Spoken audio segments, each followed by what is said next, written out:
சிங்களத்தீவினுக்கு ஒரு பாலம் அமைப்போம், சேதுவை மேலிருத்தி வீதி சமைப்போம் என்று 100 ஆண்டு காலத்திற்கு முன்னால் மகாகவி பாரதி அவர்கள் இப்படி ஒரு பாடலை பாடி வைத்தார். அவருக்கு ஒரு நம்பிக்கை, இது ரெண்டத்தையும் இணைக்க முடியும்னு. 100 ஆண்டு காலம் கழித்து நம்முடைய துணை பேரவைத் தலைவர் மாண்புமிகு பிச்சாண்டி அவர்கள் இப்பொழுது பாலம் அமைக்கப்படுமா என்று ஒரு கேள்வி எழுப்பியிருக்கிறார்கள்.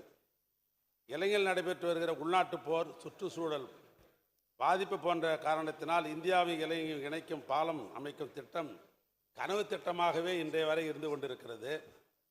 கடந்த 2015ஆம் ஆண்டு இலங்கை பிரதமர் திரு ரணில் விக்ரமசிங்கே இந்தியாவுக்கு வருகை தந்த பொழுது தனுஷ்கோடி முதல் தலைமன்னார் வரை சுரங்கப்பாலம் அமைக்கலாம் எனும் யோசனையை இந்தியாவின் சார்பாக தெரிவிக்கப்பட்டு முன்னெடுப்புக்கு எடுத்துக்கொண்டோம்.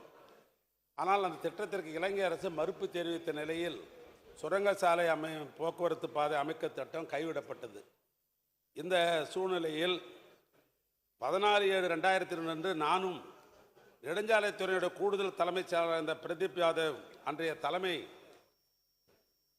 பொறியாளர் சந்திரசேகர், பாலமுருகன், கேப்டன் அன்பரசன், அந்த பகுதியினுடைய சட்டமன்ற உறுப்பினர் காதர் பாட்சா என்கிற முத்துராமலிங்கம் ஆகியோருடன் தனுஷ்கோடிக்கு நேரடியாகவே குறிப்பாக அரிச்சல் பகுதிக்கு சென்று இங்கிருந்து பாலம் கட்டலாமா அல்லது கப்பல் விடலாமா என்று ஆய்வு செய்த பொழுது நம்முடைய தனுஷ்கோடியிலிருந்து தலைமன்னார் சுமார் 23 கிலோமீட்டர் தூரம் அவைகள் இருக்கிறது. அந்த வகையில் நம்முடைய இந்த நிலையில் 2023 ஜூலை மாதம் இந்தியாவுக்கு வருகை தந்த ரணில் விக்ரமசிங்கே மீண்டும் இந்த பேச்சுவார்த்தை இந்தியா இலங்கை இணைக்கும் வகையில் சாலை போக்குவரத்து பாலம் மற்றும் பைப்லைன் அமைப்பதற்கான திட்டம் முன்மொழியப்பட்டது. பாலம் அமைப்பது என்பதென்றால் இரு நாடு சம்பந்தப்பட்ட பிரச்சனை இந்த பிரச்சனை. எனவே மாண்புமிகு முதலமைச்சர் அவர்களின் உரிய அறிவுரை பெற்று மீண்டும் ஒன்றிய அரசாங்கத்திற்கு அழுத்தம் கொடுக்கிற வகையில் ஒரு கடிதத்தை அரசின் சார்பாக எழுதப்படும் என்ற இந்த நேரத்தில் மாண்புமிகு உறுப்பினர்களுக்கு நான் தெரிவித்துக் கொள்ள விரும்புகிறேன். அந்த கேள்வியிலே அவர் இன்னொரு கேள்வியும் உங்களை கேட்டிருக்கிறார். மும்பையிலே அடல் சேது பாலம் போன்று சென்னையில் போக்குவரத்து நெரிசலை குறைக்க பாலம் அமைக்க முடியுமா என்ற ஒரு கேள்வியை தொடுத்திருந்தார்கள்.